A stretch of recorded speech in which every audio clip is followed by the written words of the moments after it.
Well, I wouldn't expect that there would be anything for the Senate to do on Friday or Monday. And then what happens if the House sends you a map at some point? What do you guys do at that point?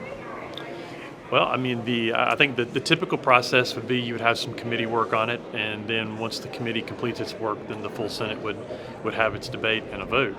We'll have to see how that goes. I can't imagine we're going to be asked to vote on a map without having any opportunity really to look at it or study the numbers or have any conversation about it, but maybe we will be.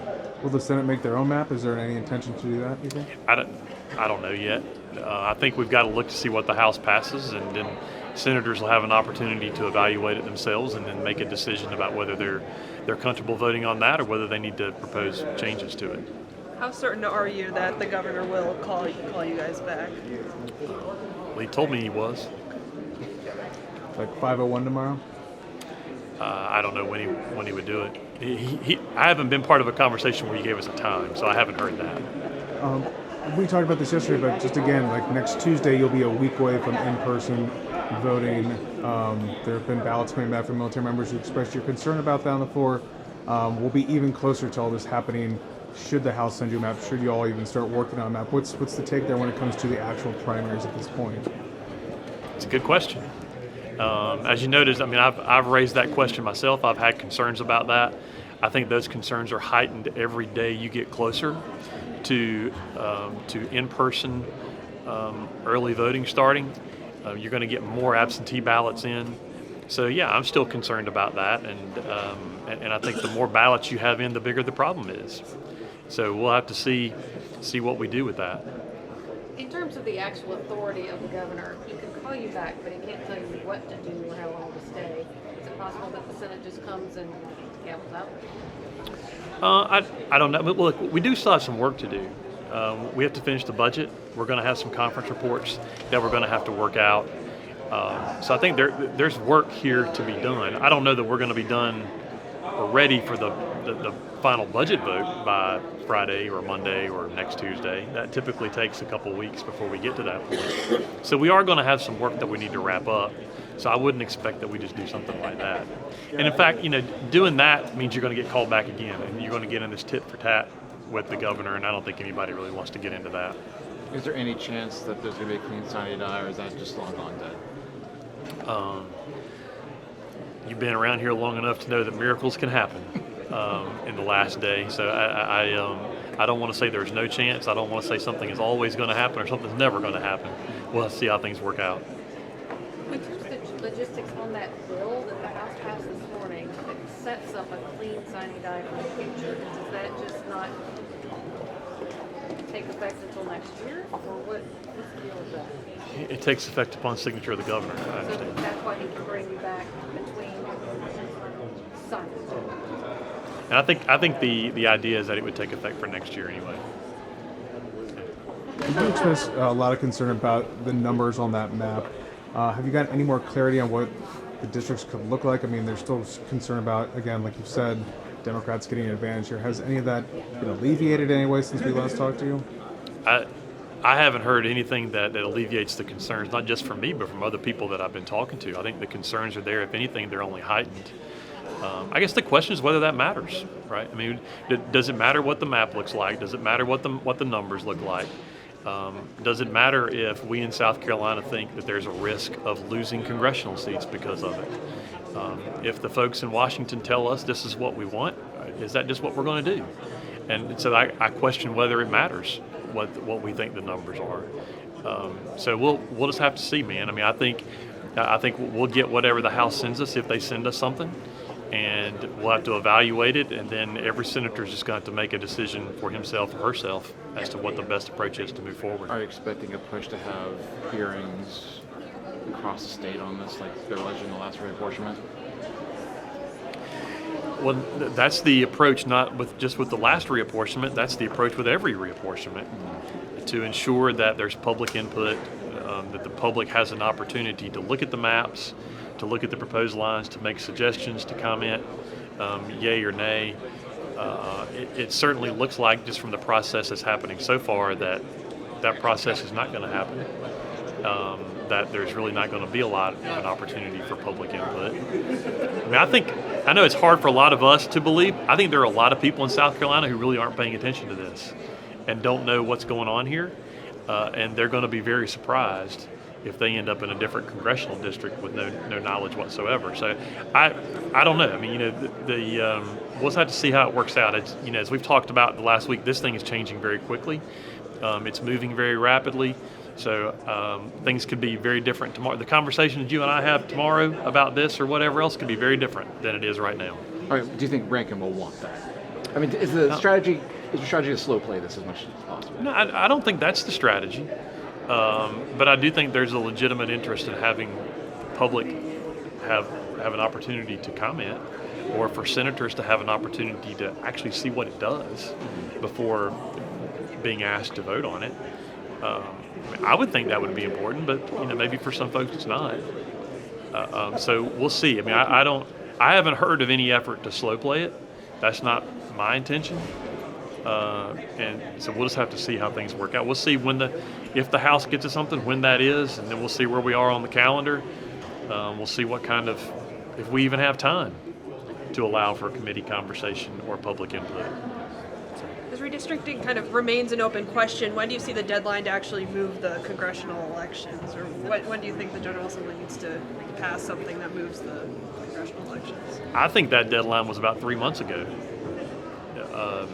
The fact that we have allowed for filing to open and close, we have allowed for ballots to be sent, ballots to be received, ballots have now been effectively cast by overseas voters, military voters.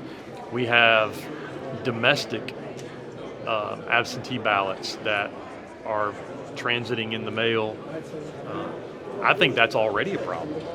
Of course, you have early voting starting in less than 2 weeks now. So I think it's all problematic just from what's right, but I also think it's problematic from a legal standpoint, that there are clearly going to be challenges if you discard ballots that have already been cast.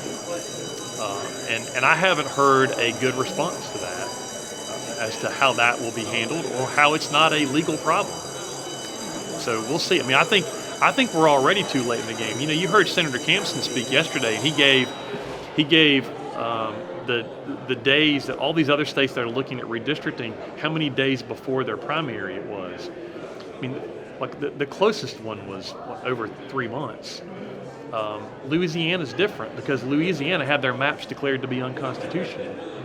We're not in that situation. Our maps are not unconstitutional. The Supreme Court told us our map is permissible.